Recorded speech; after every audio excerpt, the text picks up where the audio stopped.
Let's get Statamic installed. The best way to do it is to use the CLI tool, which is a composer package that will do it for you.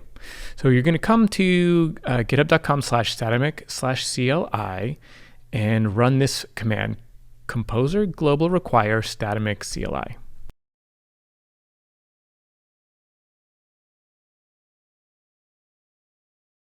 Once that's finished installing, you can use the Statamic command to spin up new projects, like this.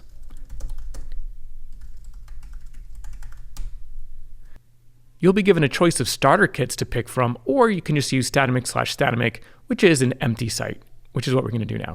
So 0 and enter.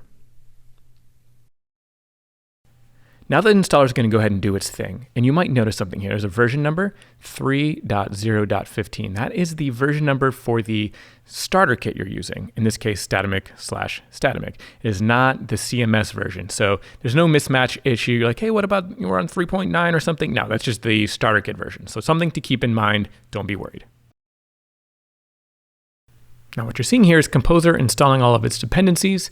You'll also see your app key being generated, which is a Laravel standard project thing. And when it's done, it'll tell you so. Let's open it in the browser and make sure it worked. That's how you know. Now you're ready to start your new project.